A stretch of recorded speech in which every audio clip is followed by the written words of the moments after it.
ধর্ষিতা না, একদম বাজে কথা বলবে না।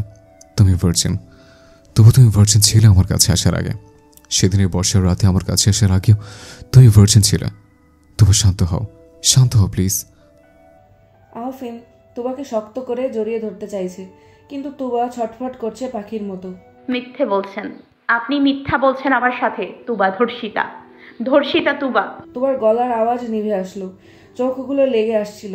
তার হাত পা নাড়াচাড়া কম দেখে আহফিন তাকে কোলে তুলে নিল, বিছানায় শুয়ে তার পাশে শুয়ে পড়ল তাকে জড়িয়ে। আহফিন ভাবতে লাগলো তুবার পরিস্থিতি নিয়ে। তুবা কতটা অসহায় আর বিষাক্ত ব্যথায় জর্জরিত ছিল। তুষি মায়ের সাথে শুয়ে আছে। আম্মা, বাহিরে অনেক বৃষ্টি হচ্ছে, আপা কি করছে কে জানে। শিরিন কিছু বললেন না, মেয়ের পাশ ফিরে মাথায় হাত বুলিয়ে দিতে লাগলেন। আম্মা, তুমি তো আপাকে কখনো আমার মতো মাথায় হাত বুলিয়ে দাও না। শিরিন বেগম তখনও চুপ। তিনি অতীতে চলে গেলেন। তখন তুবা খুব ছোট, কত আদর করে তিনি তাকে বড় করেছেন, বুকের সাথে মিশিয়ে ঘুম পাড়িয়েছেন। তুবার ছোটাছুটির কারণে কতবার পড়ে গিয়ে ব্যথা পাবার পর তিনি বকা দিয়েছেন। তুবার ছোটবেলার কথা মনে হতেই বুকটা কেমন করে উঠল ওনার। আর এখন কষ্ট সহ্য করতে না পেরে এই তুবাকেই কত কথা শোনান তিনি। শিরিনের চোখে পানি চলে এলো, ফুপিয়ে উঠলেন তিনি। আম্মা, তুমি কাঁদছো? না, তুই ঘুমা মা। আম্মা, আপারেও তুমি ভালোবাসো তাই না? ওরে জন্ম না দিলেও বড় করছি, এর বেশি কি কইতাম তোরে। এত কথা না কইয়া তুই ঘুমাতো, আমার ঘুম পাইতাছে। বলে তিনি পাশ ফিরে শুয়ে পড়লেন। আম্মা, আপা কিসের কাজ করে? শিরিন ভাবনায় পড়ে গেলেন, কি বলবে। জানি না আমি, তুই ঘুমা তুষি, বেশি কথা ভালো লাগে না। তুষি আর কিছু বলল না, কিন্তু তার আপাকে খুব মনে পড়ছে। তার খুব ইচ্ছে করছে এমন বর্ষার দিনে আপার কাছে ছুটে বেড়াবে, বৃষ্টিতে এলোমেলো হয়ে দৌড়াবে। কবে জানি তার ইচ্ছে পূরণ হয়। না পাওয়া এই আফসোসের যন্ত্রণা নিয়ে তুষি চোখ বন্ধ করলো। মাঝরাতে আহফিন খেয়াল করলো তুবার গা কেঁপে জ্বর এসেছে। বিড়বিড় করে সে কি যেন বলছে, অস্পষ্ট কথা। আহফিন গায়ে হাত দিয়ে দেখলো শরীরে জ্বর অনেক। কান তুবার মুখের সামনে পাতলো, কিন্তু কিছুই বুঝল না। তুবাকে চাদর দিয়ে ঢেকে দিল আহফিন, তবুও কাঁপুনি কমার নাম নেই। আহফিন তুবার হাত পা মালিশ করতে লাগলো। উপায়ন্তর না দেখে তুবার উপরে উঠে জড়িয়ে ধরে গায়ে দিতে লাগলো। কিছুক্ষণ পর কাঁপুনি কমলেও জ্বরের মাত্রা কমেনি। এদিকে বাইরে ঝুম বৃষ্টি হচ্ছে, আকাশে বিদ্যুৎ চমকে ধ্বনিও সৃষ্টি হচ্ছে। আহফিন উঠে নিচ থেকে এক টুকরো কাপড় আর বাটিতে পানি নিয়ে আসলো। তুবার কাছে গিয়ে তার কপালে জলপট্টি দেওয়া শুরু করেছে। মেয়েটার ঠোঁটগুলো এখনো অনবরত কাঁপছে। আহফিন ধ্যান ধরে তাকিয়ে আছে সেদিকে। সকালে উঠে তুবা দেখতে পেল আহফিন তার পাশেই চেয়ারে বসে আছে, মাথায় বিছানায় হেলান দেওয়া। তার হাতটা ঘুমের ঘরে খুব শক্ত করে আঁকড়ে ধরে আছে। তুবা উঠতে চাইল, কিন্তু মাথাটা ভার লাগছে, ভেতরে যন্ত্রণা হচ্ছে। তুবার নাড়াচাড়া দেখে আহফিনে লেগে আসা চোখ খুলে গেল। সে তুবার কপালে হাত দিয়ে দেখলো জ্বর কেমন। শরীরের তাপমাত্রা স্বাভাবিকের চেয়ে একটু বেশি। আহফিন চোখ ডলতে ডলতে গিয়ে থার্মোমিটার আনলো। তুবাকে বলল, হা করো। কি হলো, হা করো। আহফিনের চোখের দিকে তাকিয়ে সে মুখ খুলল। আহফিন থার্মোমিটার তার মুখে দিয়ে সময় দেখতে লাগলো। তাপমাত্রা আছে একটু বেশি। আহফিন ড্রয়ার খুলে ওষুধ নিল। খুলতে গিয়ে মনে হলো, ও শিট, ব্রেকফাস্ট তো করাই হয়নি, ওষুধ দিয়ে কি করে। উঠে ফ্রেশ হয়ে নাও, দেখি কি করা যায়। তুবা এখন পর্যন্ত একটা কথাও বলছে না। আহফিন ওষুধের পাতা রেখে দরজা বন্ধ করে নিয়ে নিচে চলে গেল। একটু পর ফিরে এলো একটা ডিম পোচ নিয়ে। নাও, এটা কি ওষুধটা খেয়ে নাও, তারপর আন্টি এলে বলবো কিছু করে দিতে। নাও, খেয়ে নাও। কি হলো তোবা? আমার খিদে নেই। টেনে দিব একটা। আহফিনের মুখে এমন কথা শুনে তুবার কপালের চামড়া এক করে আনলো। মনে মনে বলল, আমার মন চায় আপনাকে দিতে এক ঘুষি। কি হলো, কি ভাবছো আমার দিকে তাকিয়ে? নাকি সুদর্শন পুরুষকে দেখছো? আহফিনকে দেখে তুবা মুখ ভেঙচি কেটে অন্যদিকে ফিরল বিরক্ত মুখে। আহফিন ঠোঁট টিপে হেসে টেবিলের কাছে গিয়ে প্লেটটা রেখে বলল, উঠবে নাকি বসে থাকবে? তবু তুমি বড্ড চেদি। এর ওষুধ কিন্তু আমার কাছে আছে। কেন কেন করছেন আমার জন্য এগুলো? আপনার সাথে তো আমার কোনো সম্পর্ক নেই। অন্য একটা মেয়ের জন্য কেন এসব করছেন? আহফিন তুবার দিকে একটু ঝুঁকে ফিসফিসানি কণ্ঠে বলল, কিছু কিছু সম্পর্ক আত্মার হয়, তোমার সাথে আমার অমনির সম্পর্ক, অদৃশ্য এক সম্পর্ক। তুবা কি বলবে ভেবে পায় না। আহফিন তুবার গালে চুমু খেয়ে আবার চলে গেল। আর তুবা তখনও যন্ত্রের মতো বসেছিল শুধু। তুবা ফ্রেশ হয়ে এসে দেখলো আহফিন শার্ট চেঞ্জ করছে।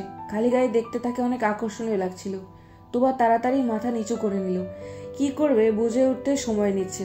আফরিন ঘাড় ঘুরিয়ে তুবাকে বিব্রত অবস্থায় দেখে বাঁকা হেসে উঠল। তার মস্তিষ্ক তাকে কিছু করতে বলছে। আফরিন এগিয়ে গেল খালি গায়ে। তাকে এমন আসতে দেখে তুবা হা করে তাকিয়ে আছে। এই লোকের মতি গতি বোঝা ভার। আফরিনকে এগিয়ে আসতে দেখে তুবা পেছনে গেল। আরেক পা পিছনে যেতেই আফরিন তাকে ধরে নিল। আরেকটু হলে তো বাথরুমে চলে যেতে। আমার সাথে যাওয়ার ইচ্ছে ছিল নাকি? আফরিনকে বাঁকা ঠোঁটে হাসতে দেখে তুবার শরীর জ্বলে গেল। দাঁত কিরমির করে বলল, এখন বাসায় যাওয়ার সময় হয়েছে। আফরিন তুবাকে দেয়াল ঘেঁষে দাঁড় করালো। এক হাত দেয়ালের উপর রেখে গভীর দৃষ্টিতে তুবার চোখ মুখ দেখল। রাগলে তোমাকে লাল টমেটোর মতো দেখায় নাকি লাল টুকটুকি স্ট্রবেরির মতো, কোনটা? সেটা আমার বিষয়, আপনার না। আমি যেহেতু তোমাকে দেখছি সেহেতু এটা আমারও বিষয়। সরুন। হুম। তুবা আফরিনের দিকে তাকিয়ে বলল, কাল রাতে আমি কিন্তু আপনার কথা শুনেছি, এখন আমাকে আমার মতো যেতে দিন। আফরিন তুবার কথায় কান না দিয়ে নিজের মতো বলল, আচ্ছা তুবা, আমার সংস্পর্শে এলেও কি তোমার কোনো ফিলিংস হয় না? কিছুই অনুভব করতে পারো না? এবার কি বলবে সে? রাগে লজ্জায় তুবা আফরিনের বুকে ধাক্কা দিয়ে সরিয়ে দিল। আউচ! বুকে ব্যথা কেন দিলে? তোমরা সব মেয়েরা কি শুধু ব্যথা দিতেই জানো? গাম্ভীর্য মুখে আফরিনের বলা কথাটাতেও তুবার রাগ হলো। সে আফরিনের চোখে রাগান্বিত হয়ে দাঁত খিচে আনলো। মনে মনে বলল, আপনার প্রতি আমার পিন পিন রাগটা একদিন দাউ দাউ করে জ্বলে উঠবে। তুবা ব্যাগ নিতে গেলে আফরিন তার হাত ধরে আটকালো। কোথায় যাচ্ছ? এত কষ্ট করেছে আমি তোমার জন্য ডিম পোচ করে আনলাম, সেটা কি তোমার নানি এসে খাবে?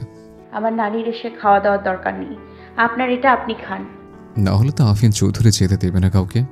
এই মুহূর্তে তোমার মনে হচ্ছিল লোকটাকে যদি চুলে ধরে টেনে উপরে উঠে আচ্ছা মতো কয়েকটা রামধলাই দিতে পারতাম তবে শান্তি লাগতো। মুখে কিছু বলল না। ফের রাগে চোখে দৃষ্টি দিয়ে সে দ্রুত কোনোভাবে ডিমটা মুখে দিল। তারপর আফরিনের দিকে তাকালো। লোকটা ঠোঁটে আঙুল ঠেসে বোধহয় হাসছে। হয়েছে, এবার তো যেতে পারবো। ওষুধ খাওয়া তো হয়নি। এরপর বলবেন আপনাকে খেতে। হোয়াট? তুবা ওষুধটা খেয়ে উঠতে গেলে আফরিন তাকে ঠেলে আবার বসিয়ে দিল। তুবা তো এবার আহাম্মক হয়ে গেল। উঁচু স্বরে বলল, আবার কি? লোকটা জবাব দিল না। তার দিকে কেমন নেশা ভরা চোখ নিয়ে তাকিয়ে আছে। তুবার অন্য কিছু ভেবে ভয় হলো। সে আফরিনের চোখের দিকে তাকালো। আফরিন হঠাৎ হাঁটু গেড়ে ফ্লোরে বসে পড়ল। তুবা পরিস্থিতি বুঝতে পারছিল না। আফরিন নরম হাতে তার দুই গাল স্পর্শ করলো। আফরিনের অমন চাহনি, এই এমন স্পর্শে তুবা কেঁপে উঠল। ভেতরে স্পন্দন অদ্ভুত রকম ভাবে বেড়ে গেল। শরীরটাও কেমন বরফের মতো জমে আসছে। আফরিন তার মুখটা নিজের দিকে এগিয়ে আনলো। তার ঠোঁটের পাশে লেগে থাকা ঘন কুসুমটার দিকে আফরিন ঘোর ভাবে তাকিয়ে আছে। আফরিন মুখ বাড়িয়ে ঠোঁটে লেগে থাকা কুসুমটা শুষে নেয়। তুবা তখনই চোখ বন্ধ করে নিয়েছে, থেমে থেমে নিঃশ্বাস নিচ্ছে। আফরিন এভাবেই খুব কাছ থেকে তোবাকে দেখতে লাগলো। তোমার গরম নিঃশ্বাসের স্পর্শ অনুভব করতে লাগলো। দুই চোখ এদিক ওদিক করে দেখতে লাগলো তুবাকে। তোমার ফোন বাজলে আফরিনকে সরিয়ে দিল সে।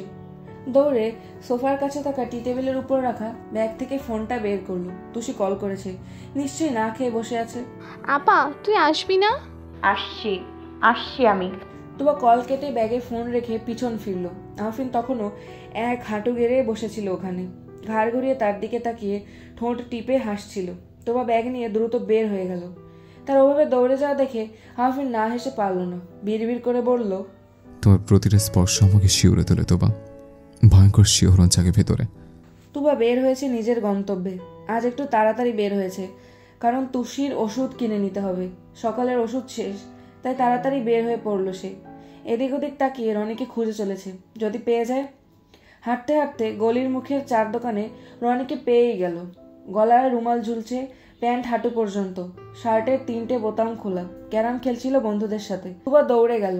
রনির কলার টেনে নিজের দিকে ঘুরিয়ে ঠাস করে একটা চড় মেরে দিল। হঠাৎ এমন ঘটনায় রনি সামলাতে পারল না। রাগে তুবার দিকে তাকায়। তুবার চোখ দিয়েও আগুন জ্বলছে, বড় বড় শ্বাস টানছে হাঁপিয়ে। রনি সবাইকে চলে যেতে বলল। তুই থাপ্পড় কেড়ে মারছস তোবা? সত্যি করে বলতো রনি, সেদিন ঠিক কি করেছিলি আমার সাথে? সবাই জানে তোর সাথে কি হয়েছে, আর তুই জানোস না? রনিকে হাসতে দেখে তুবা তার কলার চেপে ধরল। তোর সাথে আমি মজা করতে না, সত্যিটা জানতে এসেছি। এখন বল, সবটা বলবি। ছাড়, মানুষ দেখলে তোরই অসুবিধা হইব। আর তুই জানোস না আমি তোরে করছি কি? রনি, আল্লাহর দোহাই লাগে বল আমায়। রনি একটু চুপ থেকে বলল, আমি তোরে রেপ করছিলাম এইটাই। তবু আরেকটা চর বসিয়ে দিল রনির গালে। এবার রনি রেগে যায়, গড়গড় করে বলে, আমি হেইটিন তোর নামে দুর্নাম ছড়াইছি। তোর বিয়ে করণের শখ হইছে আমারে কইতি।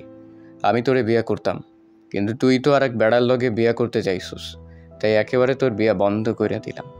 আর কোনো বেড়া তোরে বিয়ে করতে আইতো না। তোরেই শৈলের দিকে আমার নজর না রে তোবা। আমি তোরে পছন্দ করি, চাইলে এই দিন হাসাহাসি আমি তোরে করতে পারতাম, কিন্তু করছি না, কারণ তোরে আমি বিয়ে করতে চাই। তুবা কি বলবে কি করবে তা জানে না সে। পাথরের মতো তাকিয়ে আছে রনির দিকে, চোখ দিয়ে ঝরঝর করে পানি পড়ছে। তোর মনে নাই তোরে অজ্ঞান কইরা আমি তুইলা নিছিলাম, পরে উইঠা কি দেখছস? তোর জামা কাপড় ছিঁড়া, শৈলে রক্ত, হাতে রক্ত। আমি চাইতাম তুই শুধু আমার হইবি। তোরে সারা দুনিয়াতে খারাপ বানাইয়া আমি আমার কাছে লইয়া আইয়াম। দেখ এখন তুই অসহায়, অহন বিয়া করবি আমারে? তুবা রনিকে এলোপাথারি চর দিতে দিতে বলল, তোর বাচ্চা, আমার জীবনটারে একদম শেষ করে দিয়েছিস তুই। তোর জন্য আমার জীবন আজ এত অন্ধকারে। আমার জীবনটা নষ্ট করে দিয়েছিস রনি। রনি কিচ্ছু বলল না, তুবাকে থামালো না, হেসে হেসে জবাব দিল, অহন আমারে বিয়া কর, দেখবি সব ঠিক হয়ে যাইব। তোর জন্য আমি পবিত্র থেকেও পবিত্র না। আমার শরীরে একটা মানুষের ছোঁয়া ধেয়ে গেছে। রনি, আমার জীবনটা নষ্ট করে দিলি তুই। রনির মাথায় আকাশ ভেঙে পড়ল। অস্থির হয়ে জিজ্ঞেস করলো, তোবা, এই তোবা, কি কস এইগুলা? তোবা কথা ক, তুই মাত্র কি কইলি? তুবা আর কিছু না বলে দৌড়ে চলে যায়। রনি তুবাকে অনেক ডাকে, কিন্তু সে চলে গেছে। ধপ করে সে মাটিতে বসে পড়ল, বিড়বিড় করে বলল, তোবা কি কইয়া গেলি তুই? আহফিন আজ অফিস থেকে ফিরে এসেছে তাড়াতাড়ি। মাথার ভেতরে খুব যন্ত্রণা হচ্ছে, এত চিন্তা ভাবনা মস্তিষ্ক নিতে চাইছে না। আসার পর থেকে রুমে বসে আছে চোখ বন্ধ করে।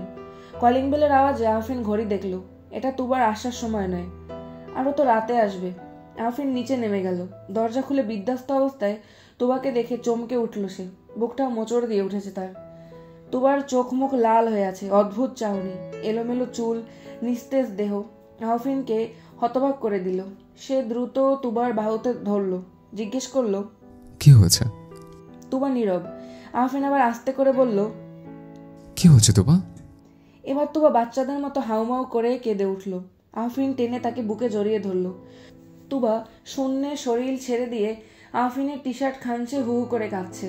আহফিন তুবাকে শক্ত করে জড়িয়ে ধরলেও তুবার নিচে বসে হাঁটু গুড়িয়ে চিৎকার করে কাঁদতে থাকে। আহফিন কিছুই বুঝতে পারছিল না তুবা হঠাৎ এত কাঁদছে কেন। সে তুবাকে পাজা কোলে তুলে নিয়ে উপরে গেল, বিছানায় বসিয়ে তুবার সামনে এক গ্লাস পানি দিল। তুবা আপন মনে কাঁদতেই থাকে। আহফিন তুবার মাথায় হাত বুলিয়ে দিয়ে তুবার মুখের সামনে পানি ধরল।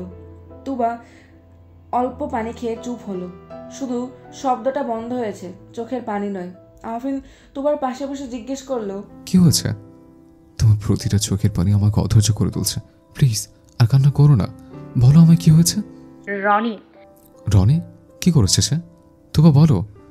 রনির সাথে আজ দেখা হয়েছে। কি বলো, তারপর কি হয়েছে?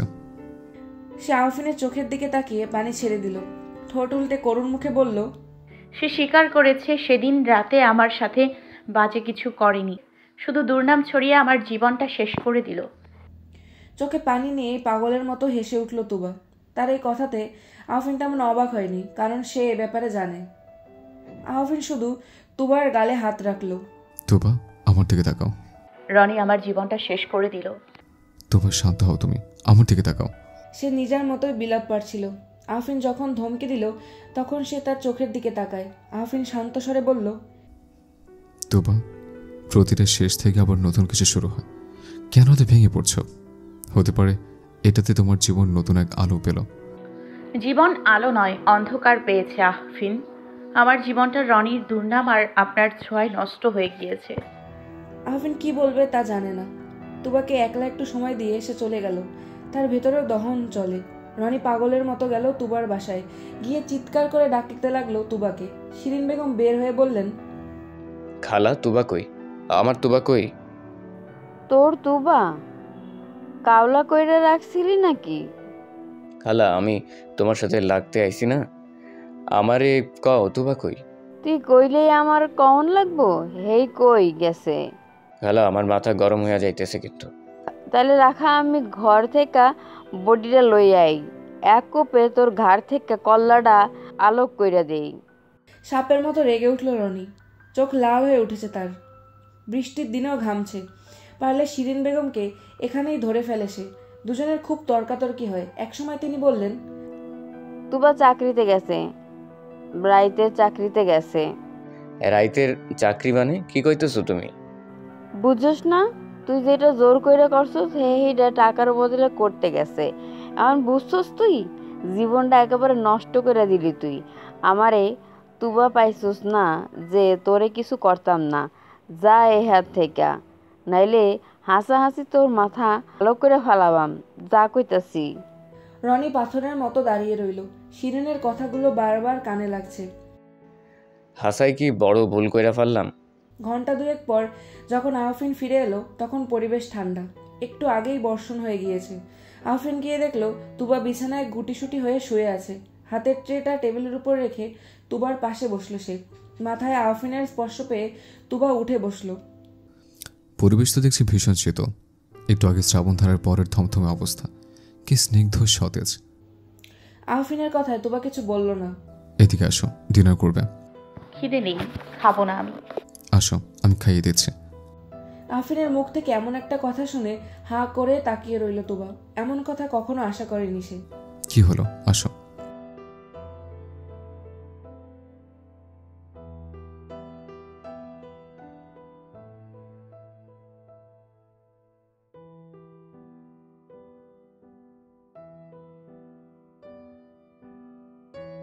আহফিন আর ডাকলো না তুবাকে। ভাতের প্লেটটা হাতে নিয়ে এক লোকমা খাবার তুলে দিল তুবার মুখে। তুবা তখনও বিস্ময়ে তাকিয়ে দেখছিল তাকে। ভেতরে কিছু একটা চলছে তার।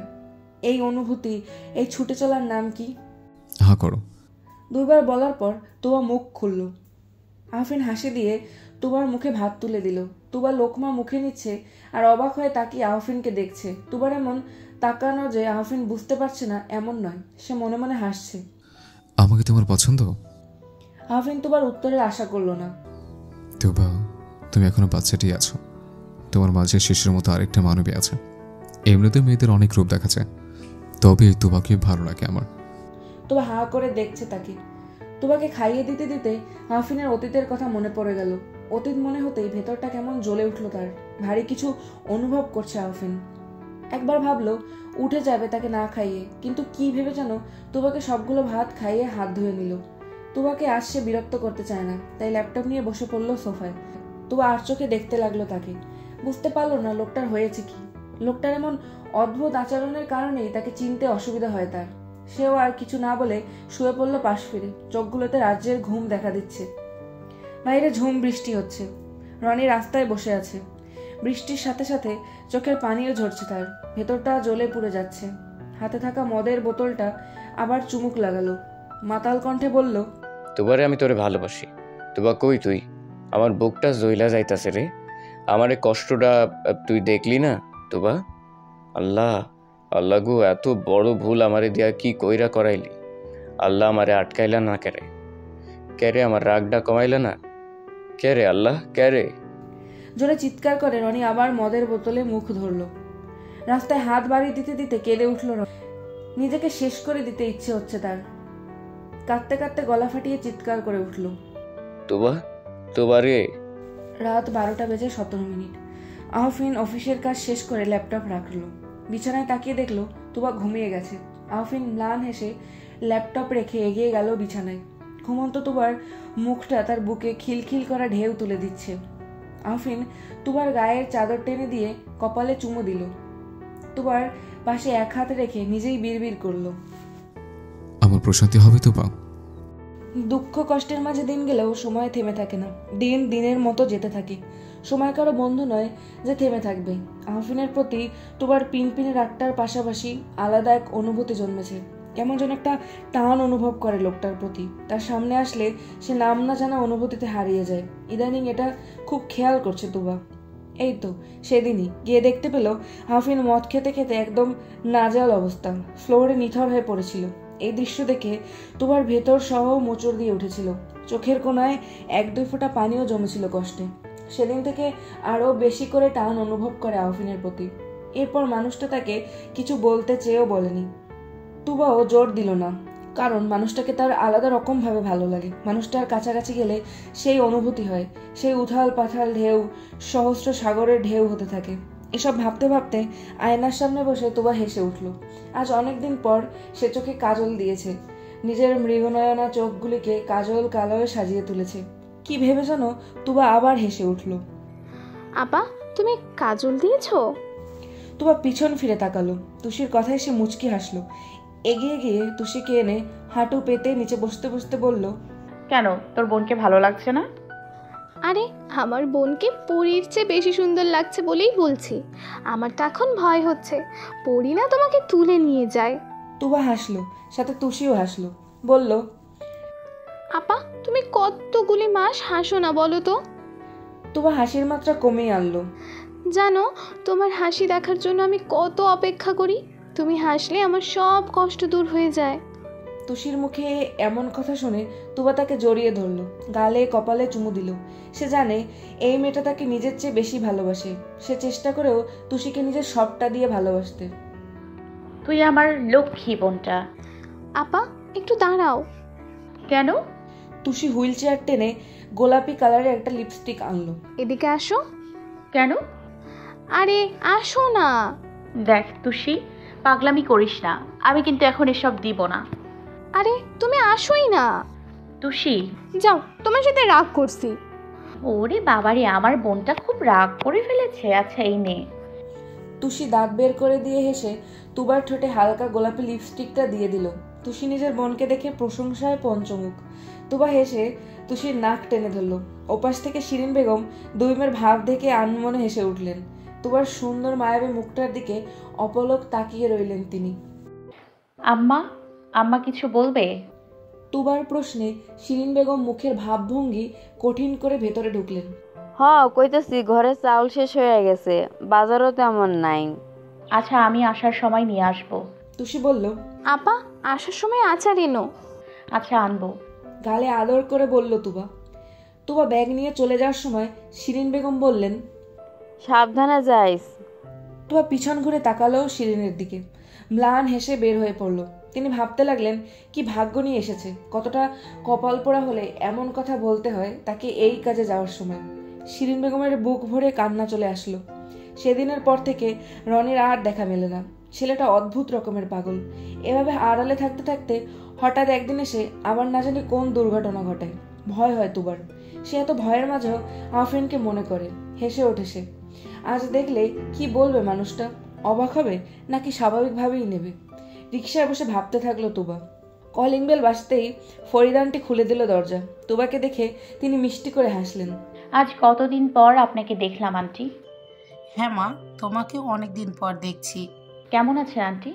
ভালো, তুমি কেমন আছো মা? আলহামদুলিল্লাহ। ভেতরে আসো। আওফিন বাবা একটু বাইরে গেল, কি যেন দরকারে। তুবা আর কিছু বলল না। ঘড়ির কাঁটা 7টায়।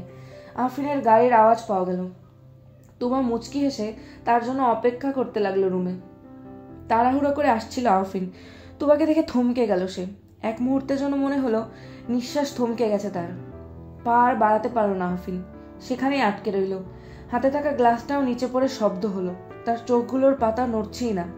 সামনে থাকা মোহিনীর দিকে অদৃষ্টে তাকিয়ে আছে। তুবা তার দিকে তাকিয়ে মুচকি হাসছে। কাজল কালো চোখগুলো বুকের ভেতরে ছুরির মতো আঘাত করছে আফরিনের। গোলাপের পাপড়ির ন্যায় গোলাপি ঠোঁটগুলো তাকে বড্ড টানছে। আফরিনের শ্বাসরুদ্ধকর অবস্থা।